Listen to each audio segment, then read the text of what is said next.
The Spell Brigade. This is another Vampire Survivor clone, bullet heaven, or how I like to call a horde-like. And I'm going to be straight to the point. This doesn't have anything too crazy unique going for it. But what it does do, it does very well.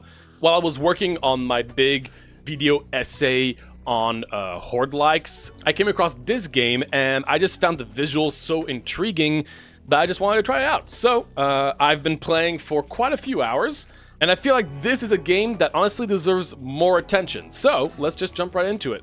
As I was saying, the visuals really caught my eye very early on. It's a top-down-ish 3D game with really satisfying visuals. They've put in a lot of attention in the visual department. And this is one of the few horde-likes I've played recently where even though it's in 3D and there's a lot going on the screen, it doesn't get too crazy confusing, which is really hard to do in this genre. And that's something that I really praise the game for. Even though the screen might be completely filled with enemies and bullets, ultimately, I kind of always know where I am, where enemies are, and how to evade them. Not only that, but the spells themselves, visually they look pretty cool, but you'll be able to infuse them with specific elements through gameplay, which we'll be talking about in a moment. And when you infuse them with, lightning, ice, they actually change the visual of that spell to incorporate that element, and you can infuse that twice, and there's a lot of possible combinations. And with all the different spells out there, that's a lot of work to make sure that every single possible combination of every single spell has a unique visual to it, and I love that. The sound design is really nice as well. Killing things is very satisfying to listen to. Collecting XP comes with like this progressively higher pitch sound, which a lot of games do, where the more you collect, the more it goes.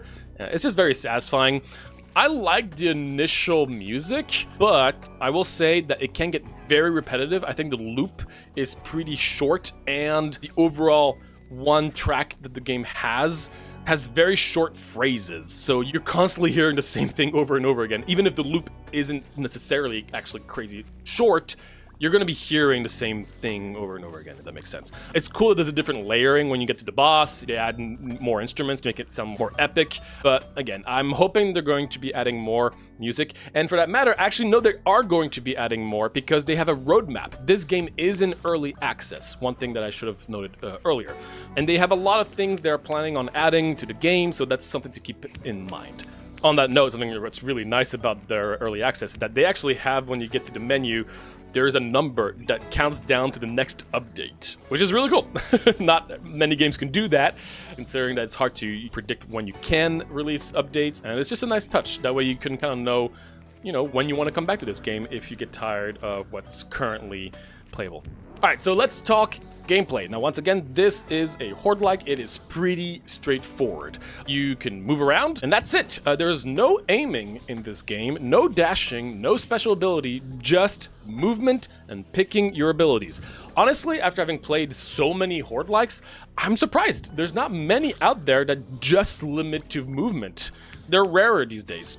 Now, that being said, if you're going to have a horde-like that's all about movement, you better make sure that the movement is fluid and feels good. And good news is, it very much is. This is a game that really does try to push players to play on the controller, and it makes a lot of sense because you really want to be able to have full control of your character's movement to be able to just ever so closely get to an enemy but not actually hit them. It is very satisfying and really cool to just kind of like zigzag around enemies, and there's a lot of enemies in this game. Also, a really cool detail that I've realized the game uses. This is something that I would honestly recommend a lot of horde-likes doing if it can apply to that particular game.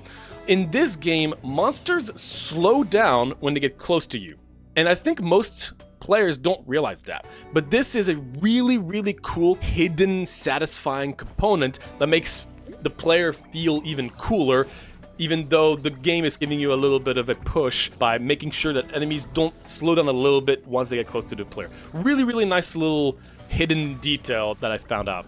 So the movement is very satisfying, and you are just going to have your abilities just shoot randomly. So that's all there is to the gameplay. That's it. So let's obviously talk about the more interesting part, the actual roguelike elements. Just like all these games, you collect XP from monsters, and when you collect enough, you level up. In this game, you have a choice of 3 upgrades to choose from. One thing to note is that the leveling up in this game is also very simple. There are no mechanical adjustment upgrades, meaning that everything you're going to be encountering when you level up is just numbers, purely and simply. Attack speed, movement speed, health, armor, damage, area of effect. All of these is what you're going to be finding. Now, you are going to be able to encounter different rarities, obviously. For a game like this, that makes sense. So you could find a common damage for 10% or a legendary damage for 30%.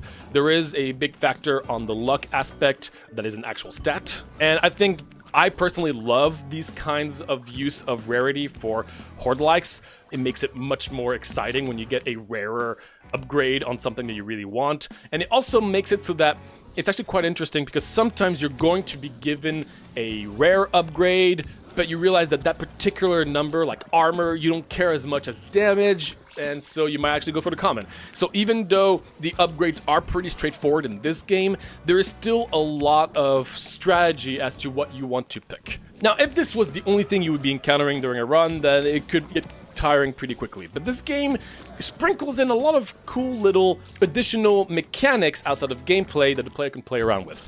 We've got little side quests that are given dispersed throughout the run. Every few minutes, the player now has to do a little challenge, and it's like moving balls into a goalpost, standing still in a particular zone for X amount of time, finding a bunch of mushrooms, killing a particular enemy, all that kind of stuff. And when you complete that, you get a really, really nice upgrade to one of your spells. And these upgrades are mechanical upgrades a lot of times. For instance, now your spell explodes at the end of its duration. That particular spell now moves closer to enemies. These kind of upgrades. These are really nice, and I personally think it's really good to have mechanical upgrades in these games, and the fact that you can guarantee finding them through doing challenges is nice. You can also encounter little chests here and there. They're very rare, and I will get to some of my criticisms later on. But that is part of it where in solo play, you really don't encounter them very often. But they also have mechanical upgrades that are not specific to a spell, but just to your character. For every X amount of armor, you deal more damage, but you have reduced movement speed. Or every time you level up, something happens. These kind of things you're also going to be encountering. And finally, there is the elemental infusion to the spell that we talked about early on. And these things are really cool. Basically, once you've leveled up a spell enough times, a specific spell, you'll be able to infuse it with an element. And these elements, they each do their own thing. You've got your lightning for area effect, you've got your fire for DOT damage, you've got frost to slow them down, you've got darkness, which can convert enemies into allies. That one is a little weird. And you've got acid to lower resistances. Then if you have a bunch of spells, and you have a bunch of different elemental infusions, you can imagine that things get pretty chaotic and pretty interesting through runs. And with the different elements and different spells, you actually have a lot to play with. Runs do feel very different from one another, thanks to the really nice diversity of spells, elements, and characters that you can even pick from at the beginning. So there's a lot to do in this game, even though the gameplay, once again, is very simple, which actually works out quite well for this game in particular, in my opinion. Now, the levels themselves, the level design, and what you're going to be encountering it through the actual run, you've got currently 3 different levels. Each of them feel pretty different at first. They each have their own little terrain obstacles, a few terrain-specific enemies, and visually look very, very different. So it's quite nice. I will say, I wish there was even more enemy diversity between the levels. Currently, you still encounter 90% of the same enemies, whichever realm you're in. I know it's a lot of work, especially in this game where they put a lot of attention to the visuals, but it is a little disappointing that each realm has pretty much the same kind of enemies. And then you've got your big bad boss at the end. The big bad boss, there's currently only 2 there's 2 possible bosses. There's currently, at the time of recording, a big toad and a tentacle monster. Now, I was going to touch on that later on, but I just got to point out right now, the balance between these 2 bosses is extremely uneven, to the point where I'm just surprised that it was actually released like that. Currently, the toad is, I would say 5 times harder than the other one. That being said, I actually prefer the Toad. I think that the mechanic of the Toad, which is the newest boss that just released, so if it is going to be unbalanced, it makes sense that it is currently right now. It's still surprising how unbalanced it is. The Toad has really cool mechanics, and the other one is just very simple mechanics and very, very easy to beat and has barely any restrictions, and you can stun the boss, which you can't with the Toad. It's very surprising. I do hope they're going to add way more bosses, because currently that is the one thing that I think this game really doesn't have much of, is the bosses. There's only 2 bosses, which I find surprising. So they did say they were going to add more of everything, but I do hope that the bosses are an even bigger priority, just because it's the big bad boss at the end, and once you've played 2 runs, you've seen them all. There's no variations between seeing the Toad in one realm versus another. I really do hope they're going to focus much more on that. Before finishing with more specific notes, I want to touch on the hub. So outside of the actual runs, there is a hub, and this is a roguelite, which a lot of horde-likes are, I would say.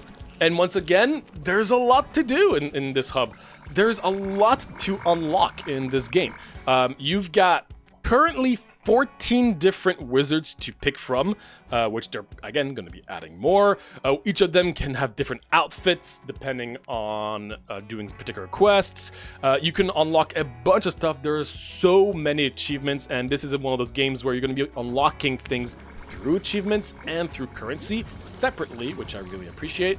So you might encounter new kinds of elements even throughout unlocking achievements. But of course, you also have your legitimate upgrades for meta progression. So for instance, every time you beat a run, you get some gold and you can upgrade certain things. These are very straightforward, very basic. You've got your deal more damage, get more health, get more movement speed, get more XP gain, more luck, that kind of stuff. Nothing too crazy, nothing too unique.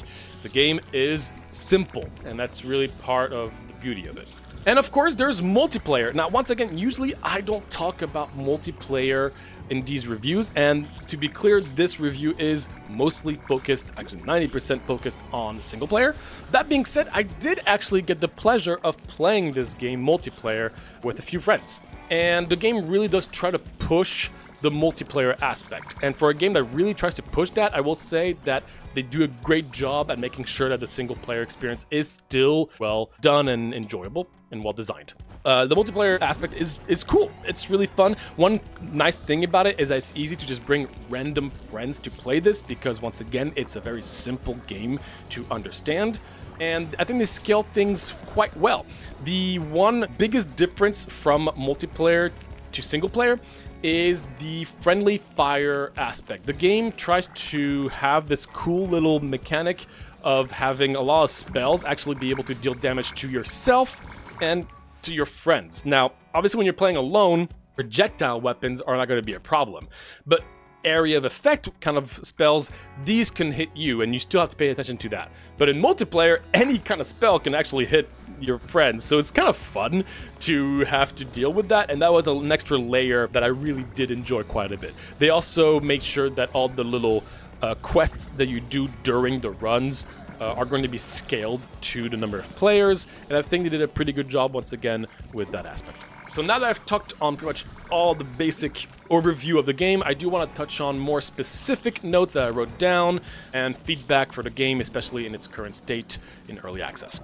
So while I do like the fact that the game is very simple and there's no aiming, I still kind of wish there was potentially a way to include an aiming option. I can realize that doesn't always work for many weapons, but that's fine. A lot of horde-likes don't have all weapons work with aiming, but I was kind of surprised, and it can feel kind of annoying for specific weapons, like the dagger spray that shoots in front of you is just really, really weak, just because you're running away from enemies a lot of times, so it just doesn't work very well. You can get an extra upgrade to shoot behind you, but that's a bit of a waste in my opinion.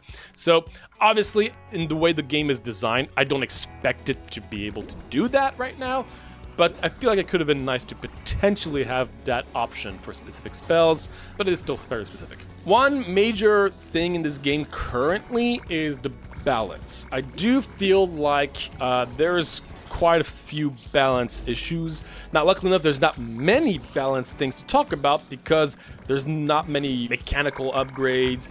The characters themselves are not drastically different from one another. So the one major aspect are the spells. Some spells feel way worse and are way worse than others. And it's quite clear to me after having played a lot of different spells and being able to see stats at all times, which actually, a little side note, you can see your stats at all times, and that's awesome. You can see how much DPS your spell currently are doing, all your stats. It's really, really nice, so I love that. But after trying to upgrade a particular spell, give it a bunch of infusions, and it still does a quarter of the damage of another spell that doesn't even have infusions, it doesn't feel great. And in multiplayer, it made it very obvious when I saw that I was just able to out-damage my friends extremely easily just because I knew which spell to pick and they didn't, even though we all play with this without any meta progression, if that makes sense. But again, the beauty of the early access game is that these things will get tweaked, and that includes the boss, which are currently very unbalanced. One of the coolest specific additions to this game are the explodey little creatures. Now, a lot of horde-likes have monsters that can explode and deal damage to you and other enemies, but in this game, the exploding creatures are a major part of the game in my experience. After like 1 to 2 minutes, they start spawning and they will always be there for the rest of the run. And these guys will destroy most monsters, and you can try to create a chain reaction of these exploding monsters. This actually allows players that are behind to still have a chance. It's actually really cool because you can always use these monsters to get XP even if you have a terrible run. And not only are they useful, they're very, very satisfying and do involve a lot more strategy by being able to try to conserve them as long as possible, put them in the center of a bunch of monsters, and have them explode. Probably the most satisfying exploding monster I've ever encountered in one of these games. So once again, these little scrolls that you'll find in the chests that I talked about previously that give you mechanical upgrades. In multiplayer, these can be pretty nice because everybody's scattered around and might actually find these chests. But in single player, there's no real incentive to actually explore the map because there's so many monsters that are going to be close to you that it's just better to just be around them and collecting XP. And it kind of feels bad, at least in my experience, to try to go out of your way to try to find potentially a chest somewhere, knowing that you'll be missing out on a lot of XP for it. And that's kind of a shame. So I do wish that in single player, there was a way for people to be able to actually know whether a chest was somewhere, point it out, or just make it more obvious. Because sometimes I just try to explore and don't find any, and now I'm like a minute behind on XP because I just wanted to find a new chest, if that makes sense. So I wish there was a different system for single player at least. So in this game, you get new spells every few levels. I think at level 5, 10, 15, if I'm not mistaken. And that's really nice, but the 15th level for it, in my experience, I think it is level 15, but at least the last one you get feels a little unnecessary because there's no real point to try to upgrade it since you'll be so far behind in catching up with the others that it felt a little weird for me to have. Now, I feel like that's not a big issue whatsoever, and it's a bit of a detail, but I feel like overall, the game would be more fun if it would take maybe one less upgrade to get to the infusion elements for each spell, because then it would actually give me a chance to potentially infuse my last spell that I've been given with an element. But currently it does take a little long to get the infusion, which makes sense early game, but mid to late game I kind of wish I could get 1 to 2 more spells infused, if that makes sense. It's a small detail, but I think it would be more fun overall. There's no good reroll system, and in a game where rarity of upgrades is important, I do find that to be quite surprising. Now, there is a meta progression upgrade to get rerolls, but it's really expensive and it only gives you 1 additional reroll for the entire run, which I just find that very surprising. I kind of wish there was maybe a spend health to reroll, considering that health is actually a really important resource in this game and you can't abuse that. I think that could be nice to have a risk versus reward element added to that instead of having to pay gold to just get one more reroll permanently for the run. That just seems a little underpowered compared to all the other upgrades you can give yourself meta progression wise. So the objectives I was talking about, the little mini quests that you can find during the runs, they're really cool. I like them. Some are way easier to complete than others. I guess that actually was part of the balance conversation. I forgot. That's right. A lot of these are easy. A lot of them are much harder. That being said, if you do not complete one of those, especially the first one, it's gonna feel terrible because again, it's the only way to get spell-specific mechanical upgrades, and it's like the most fun part to be able to synergize with all the other upgrades you've gotten. So when you don't get it, it's just a terrible feeling to the point where I just feel like restarting. There's not much you can do about it currently from what I've seen. I don't have a great idea how they could change that, and they might not need to change it, you know, well, too bad for you. It does make it really important to go for them, and if you fail, then too bad for you. But it is a bad feeling, I will say. And lastly, I do want to touch on the characters that you can start with. There's a lot of them, as I mentioned, but even though it's cool to have different ones and visually they look awesome, some of them have interesting mechanics, but most of them are just random numbers. I kind of wish that in a game that had such simple upgrades and really focused on just the numbers, that the characters would have a little bit more mechanical, you know, things to play around with. Currently, that really isn't the case for most of them.